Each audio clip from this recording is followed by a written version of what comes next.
เชียงใหม่ปกครองหัวเมืองฟ้าทุ่มเทแรงกายแรงใจทุกชาติพันธุ์รวมใจรักษามัคคี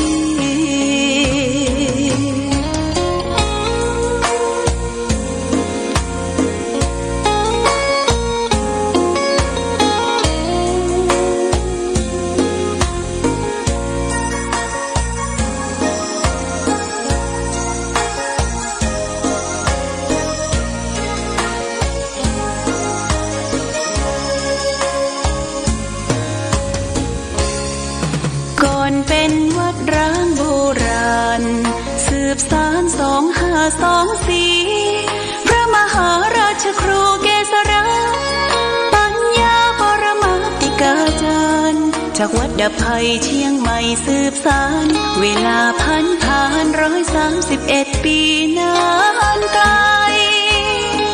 วัดพระบาทอุดมรุ่งเรืองงามตา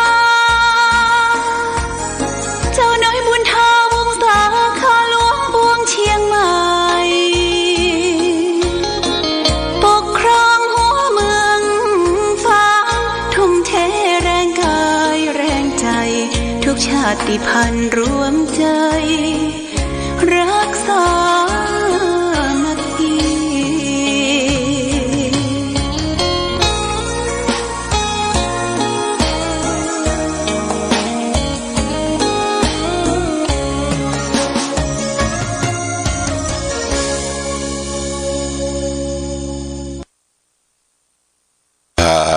สาธุชนญาติโยมท่านพุทธบริษัททั้งหลายวันนี้รายการธรรมประทีปส่องต่างก็ได้มาพบปะกับพ่อแม่พี่น้องศรัทธาญาติโยมท่านสาธุชนแห่งครั้งนิ่งวันนี้อากาศบรรยากาศก็หนาวพอสมควรบ่ฮ้อนเกินไปแล้วก็บ่หนาวเกินไปก็คือธรรมอากาศนะเย็นสบายในตอนเจ้าญาติโยมตื่นขึ้นมาเจ้าได้ยินเสียงนกเสียงกาไก่ขันมันเป็นธรรมชาติของคนเฮาได้อยู่กับธรรมะอยู่กับธรรมชาติดังที่สำนักปฏิบัติธรรมวัดพระบาทอุดมนาบ่อสาวาญาติโยมนกเขาเนอะตื่นตั้งแต่เจ้ามันมาเกาะไก่กับลานที่เขาจะเอาเข้าไปอ้อยข้าวสารไปอ้อยพออ้อยเข้าสักกำประมาณสัก7 โมงเนี่ยญาติโยมมันก็จะพลูบินลงมาลายดินลายทรายประมาณ50-60 ตัวมันบ่ไปไหนเนอะมันอยู่ใกล้ๆเนี่ยมันว่ามันปลอดภัยแล้วพร้อมกันนั้นก็มีนกเอี้ยงก็ซ้อนมานกเอี้ยงดำนกเอี้ยงนี่มักจะชอบกินข้าวสุกคือข้าวเย็นเก่าจากนกเอี้ยงก็เป็นนกจอกน้อยจากนกจอกน้อยก็มีจ่อน2-3 ตัวก็มากินร่วมกันแล้วก็มีนกกำปูดนี่มันก็เสาะกินของมันคนเดียวอูดเนี่ยตามใกล้ๆหิมนกกำปูดนี่มันจังไปเสาะลักกินไข่เปิ้นไข่นก เขาพ่องไข่นกเรื่องพ่องเป็นหัวขโมยที่ดีนกกำปูดเนี่ยมีสัก2-3 ตัวพร้อมกันนั้นก็มีนกกาเว้านกกาเว้าก็ห้องตั้งหม้อเจ้าหม้อแรงสิ่งทั้งหลายทั้งปวงสรรพสัตว์ทั้งหลายเนี่ยญาติโยมมันอยู่ร่วมโลกเราเป็นธรรมชาติเป็นการอยู่ทำให้ธรรมชาติเนี่ยมีความอบอุ่น แล้วก็มีความม่วนความเย็นอกเย็นใจนี่วัดวาอารามเป็นที่อยู่ที่อาศัยของสรรพสัตว์ทั้งหลายญาติโยมโดยเฉพาะอย่างยิ่งวัดที่มันเป็นป่าเป็นเขาลำเนาภัยอยู่ที่ลึกๆดึกๆเนี่ยมันจะมีสรรพสัตว์ทั้งเก่งทั้งกวางทั้งงูปิดงูเห่างูหลามงูเหลิมเนี่ยมีญาติโยมแต่มันเปิ้นบ่ได้ไปทำร้ายมันเพราะว่าสรรพสัตว์ทั้งหลายน่ะเป็นเปื้อนเกิดเปื้อนแก่เปื้อนเจ็บเปื้อนตายเดียวกันเพื่อจึงบัญญัติศีลห้าไว้เพื่อเฮาอยู่ร่วมกันกับปสัตว์ว่าปานาติปาตาเวละมณีสิกขาปะทังสมาติยามิคือเฮาและท่านทั้งหลายคือเว้นจากการฆ่าสัตว์ตัดชีวิตเบียดเบียนซึ่งกันและกันบอกว่าสัตว์เล็กสัตว์น้อยสัตว์ที่มีชีวิตหน่ออินทรีย์รวมมาถึงสัตว์ประเสริฐคือคนเฮาเป็นสัตว์ใหญ่เพราะว่าคนเนี่ยฉลาดกว่าสัตว์ทั้งหลายรอบรู้ในทุกสิ่งทุกอย่างและไปนิพพานได้คือความสงบเย็นได้ก็มนุษย์คนเฮาเนี่ยแต่สัตว์เดรัจฉานทั้งหลายมันแค่ไปถึงสวรรค์ไปถึงสวรรค์ไปถึงที่สุขสงบเย็นได้เช่นเดียวกันแต่มาถึงนิพพานญาติโยมนะและก็อยู่ร่วมกันเพิ่งกับบัญญัติศีลข้อ2แห่งญาติโยมศีลข้อ2เนี่ยบ่ฮือลักเล็กขโมยน้อยยิบโชยของกันและกันอยู่กันอย่างไว้เนื้อเชื่อใจญาติโยมนะไว้เนื้อเชื่อใจนี่ก็คือของไผของมันมีกรรมสิทธิ์นะบ่ฮือโลภบ่ฮืออำบ่ฮือเบือดบ่ฮือบังจะฮือสังคมเฮาอยู่โดยความเป็นปกติสุขอันนี้ศีลข้อที่3บัญญัติไว้อทินาทานาเวละมณีสิกขาปะทังสมาติยามิพึงเว้นถือเอาสิ่งของที่เจ้าของบ่ได้ให้โดยอาการขโมยยิบโฉยของบุคคลอื่นสังคมบ้านสังคมเมืองสังคมทั่วไปเดือดร้อนถึงประเทศชาติบ้านเมืองก็เพราะว่าโลภอำเบียดบังคดโกงซึ่งกันและกันเนี่ยวิ่งราวช่อฉนเอาของอื่นมาเป็นของตนเนี่ยพระพุทธเจ้าก็ว่าสังคมสุขสังคมโลกจะอยู่ได้ความเป็นปกติสุขก็จะไปเบียดเบียนลักเล็กขโมยน้อยโลภอำของคนอื่นนี่ศีลข้อที่2ข้อที่3เปิ้นบัญญัติศีลไว้ข้อที่3นั่นก็คือกาเมสุมิจฉาจาราเวละมณีสิกขาปะทังสมาติยามิพึงเว้นจากการที่บละเมิดของรักของชอบใจของคนอื่นเขาเป็นผู้อยู่เป็นครอบเป็นครัวบ่ฮื้อนอกอกนอกใจที่รักสามีเมียแปลงของตนเองเนี่ยอันนี้ก็เป็นบ่อเกิดแห่งความเดือดร้อนญาติโยมเนี่ยเราได้ฟังข่าวได้ดูโทรทัศน์ได้อ่านหนังสือพิมพ์ฟังข่าววิทยุฆ่าฟันบั่นแทงกันบุกหูตีตากันละหวาดละแวงซึ่งกันและกันเนี่ยญาติโยมเนี่ยมนุษย์คนเฮานี่เกิดมามันยากมันลำบากกว่าจะเป็นคนเป็นมนุษย์เนี่ยญาติโยมเฮาก็เอาจิตใจไปเป็นสัตว์เถียนะจิตใจไปเป็นสัตว์เดรัจฉานทะเลาะวิวาทข่มเหงกันเองร้ายกันอย่างเฮาทราบข่าวว่ามีตำรวจตชด.ไปทำงานภาคใต้ที่จังหวัดนครปฐมปิกมาเนี่ยญาติโยมเอาปืนมายิงเมียของตนเองแฟนของตนเองซึ่งเป็นครูนะอายุยังหนุ่มยังน้อย หวาดระแวงหาว่ามีจู้มีคบชายอื่นเนี่ยหวาดระแวงเอาปืนมายิงแล้วก็มายิงตัวเก่ายิงตัวเก่าตายมันเสียทุกสิ่งทุกอย่างหมดสภาพของความเป็นมนุษย์เป็นคนที่เป็นบุคคลที่ฉลาดบันนึกถึงพ่อแม่ของตนเองที่ได้ชุบได้เลี้ยงได้ส่งได้ห้ามได้เฮียนได้ศึกษาเดี๋ยวว่ากำกึดกีดก้อมญาติโยมอันนี้คือขาดหลักธรรมขาดที่ปรึกษาหลักธรรมะตัดปัญหาแบบสั้นๆบักคิดยาวบักกึดยาวบักมีขันติความอดทนทำอะไรอย่างไปก็ทำด้วยตัดสินใจด้วยตนเองเนี่ยญาติโยมนะเฮาเป็นเจ้าพุทธนับถือพระพุทธศาสนา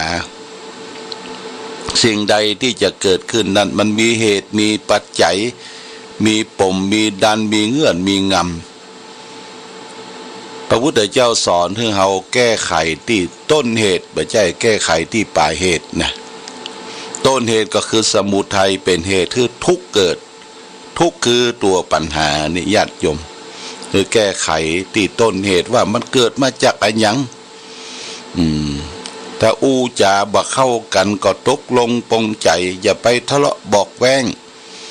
อย่าไปมีอาหารการมะมังการทิฏฐิเข้า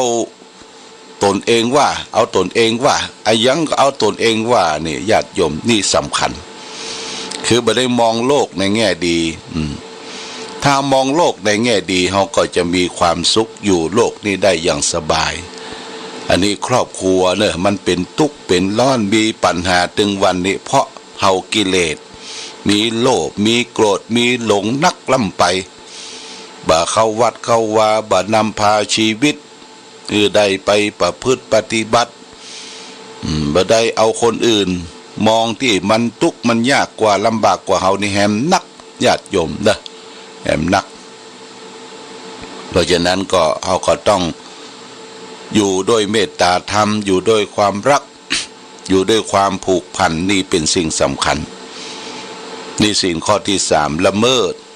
ของรักของชอบใจคิดผิดอกผิดใจคิดออกไปจากผัวรักเมียแปลงของตนเองเนี่ยมันผิดศีลข้อ3ข้อที่4ศีลธรรมที่เฮาศีล5เนี่ยก็คือรักษาซบปาก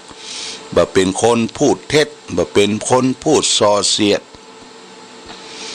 บ่เป็นคนพูดคำหยาบบ่เป็นคนที่พูดเพ้อเจ้อเลวไหลไร้สาระ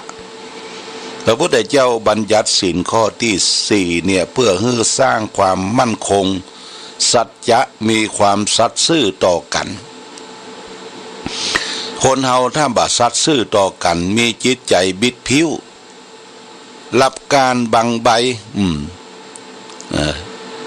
ตั้งหน้าก็ว่าอย่างตั้งหลังก็ว่าอย่างนี่บ่ได้ความญาติโยมนะอันนี้ก็คือจะต้องรักษาซบปากของตนเองอย่าไปพูดที่มันเป็นความจริงหาสาระประโยชน์บ่ได้พระองค์จึงบัญญัติศีลข้อที่4ไว้ว่ามุสาวาทาเวรมณีสิกขาปะทังสมาธิยามิพึงเว้นจากการพูดเท็จพูดที่บ่เป็นความจริงญาติโยมถ้าเราได้ไปปะไปสลนกับคนที่บ่เป็นความจริงให้อยู่ห่างๆเพราะคนนั้นบ่ดีละส่อเสียดบ่ดีส่อเสียดคนอื่นเป็นคนที่บ่ดีโบราณเปิ้นก็บอกว่าเว้นหมาฮื้อปอศอกเว้นวอกคือปอวาเว้นคนพาลานี่ฮื้อไก่อย่าไปคลุกคลีญาติโยมอย่าไปสนทนาเอาสนุกสนานบางคนมันไปสนุกสนานบ่นึกถึงสภาพที่เกิดความเสียหายแก่บุคคลอื่นแก่ครอบครัวแก่สังคมแก่วัดบาอารามไปด้วยความสนุกสนานเนี่ยเป็นการพูดเท็จบางทีปั้นน้ำเป็นตัวสิ่งที่มีบ่ฮู้บ่มีก็บ่ฮู้ในญาติโยม นอปอกรรมไปโดยเปิ้นนี่ก็เฮาเป็นคนฉลาดเป็นคนหูเอาหลักธรรมไปประพฤติปฏิบัติเนี่ยพระพุทธเจ้าคือเว้นจากการพูดเท็จ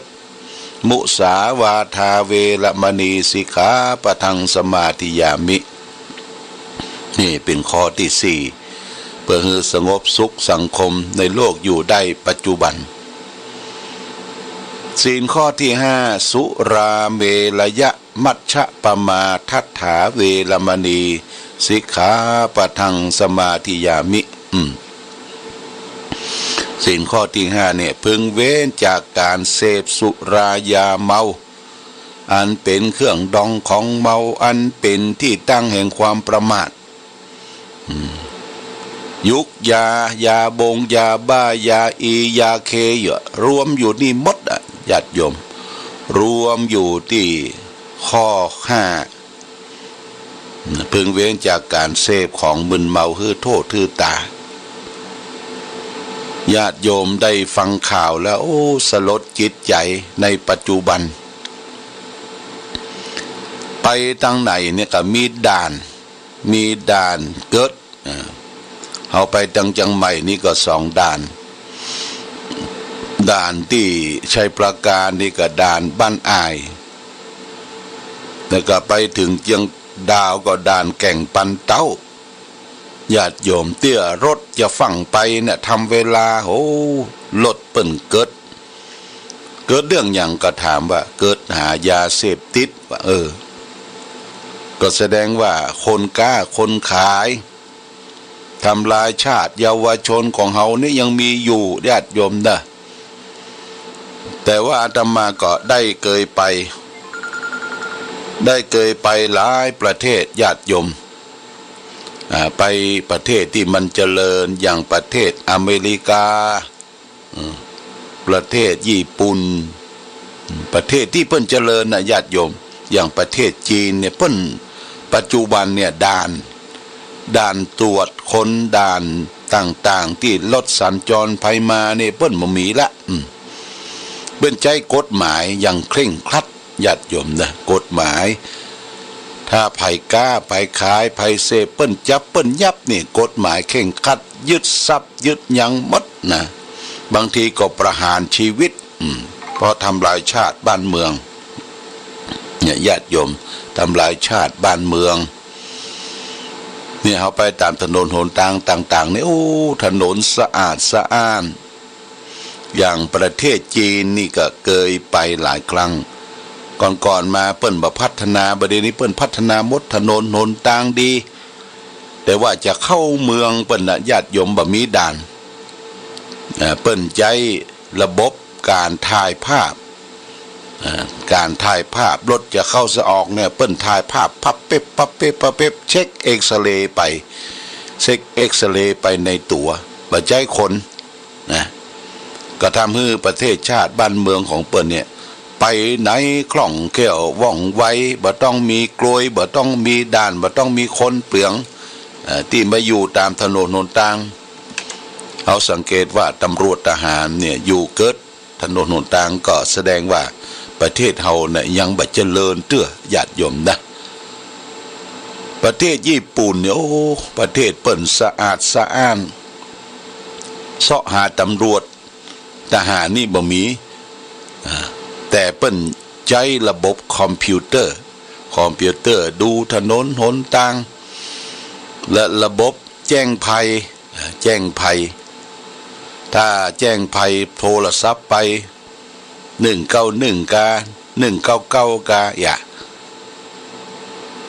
3นาที5นาทีเนี่ยเปิ้นจะมาถึงแล้วคือระบบอย่างนี้ประเทศอเมริกาก็เหมือนกันเปิ้นเจริญนะญาติโยมนะถ้ามีเหตุเพศภัยอันใดเกิดขึ้นเนี่ยเปิ้นเตรียมสแตนด์บายไว้ตลอดเวลาแต่นำหนทางเนี่ยก็มีสลามบกหรือว่าตำรวจทางบกตำรวจที่ดูแลถนนหนทางตามไฮเวย์ตามต่างๆขี่รถฝั่งฟ้าวนี่บ่ได้เปิ้นจำกัดขีดในโซนของโรงเรียนเนี่ยโซนของโรงเรียนโซนของชุมชนแออัดเนี่ยเพิ่นจะขี่รถ แบบคืออยู่ในลิมิตอยู่ในความเรียกว่า40-50กาถ้าออกไฮเวย์ออกถนนหลวงนี่ขี่จ้าก็บ่ได้ละญาติโยมเปิ้นบังคับมือขี่ตามลิมิตเปิ้น80-90อันนี้ได้ไปหันได้ไปหูได้ไปทราบหันบ้านเปิ้นประเทศชาติบ้านเมืองเปิ้นการกุ่งรุ่งเรืองเจริญบ่มีด่านที่จะตรวจค้นเรื่องของยาเสพติดเรื่องของมึนเมาถึงเล่ากันมันญาติโยมนะเหล้าสุราเนี่ยเปิ้นบ่ไปเสียเวลากับสิ่งเหล่านั้นคือบ่ไปนั่งกันห้อมล้อมตั้งแต่เจ้าถึงค่ำถึงเย็นบ้านเฮานี่ยังก็ฉลองนะมีงานศพงานซาก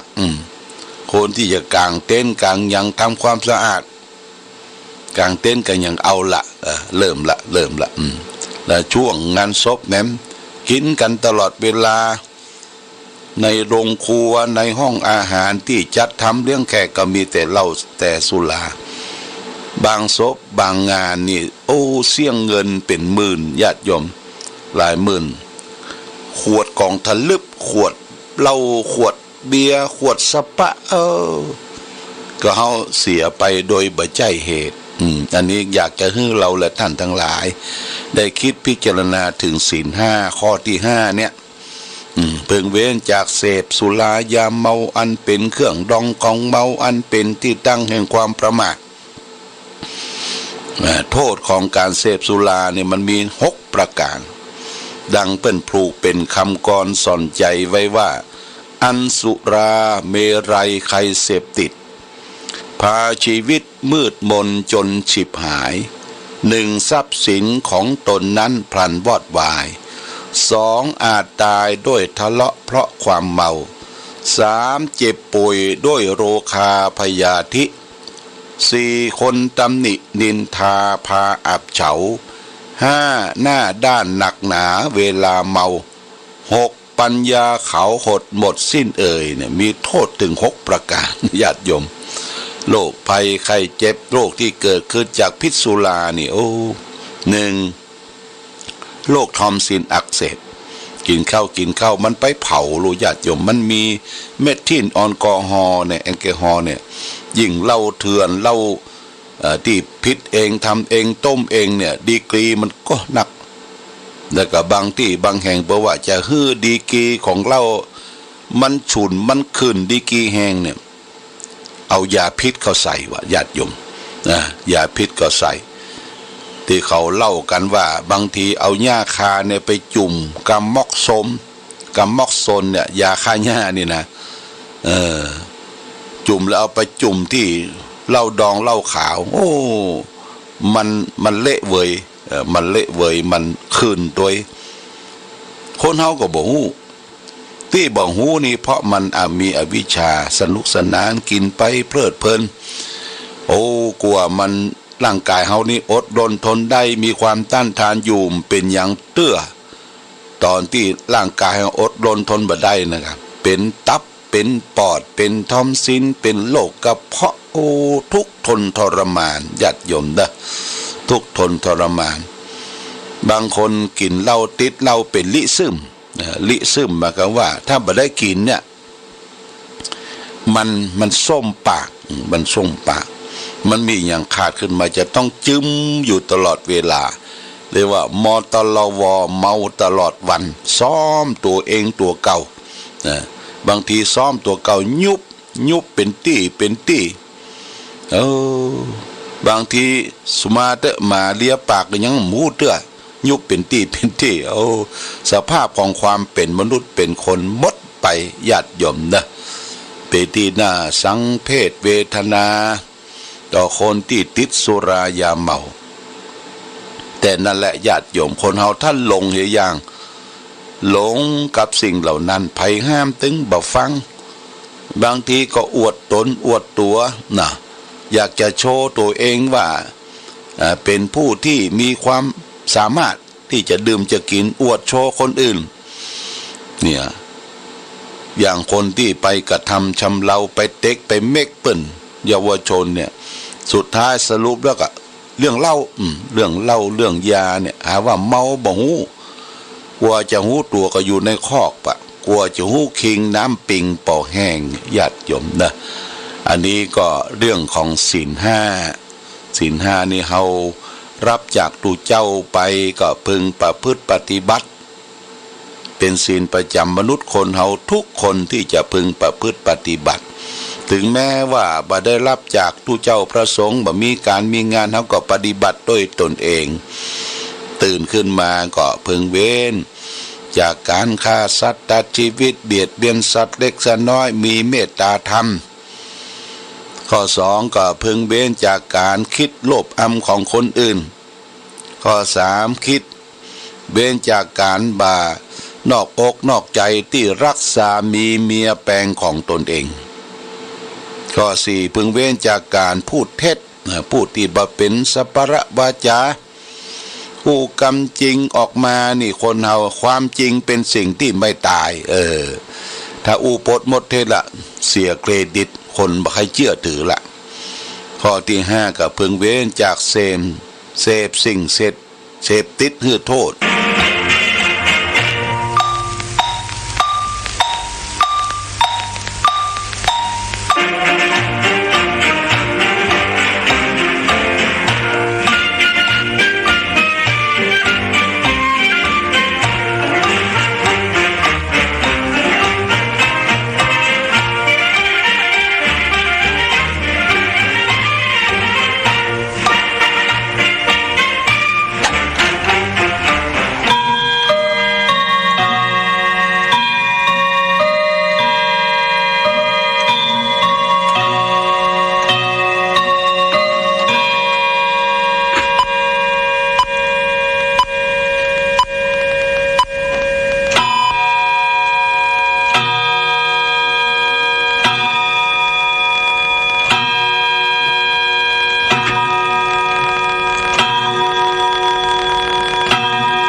เวลา 8 นาฬิกา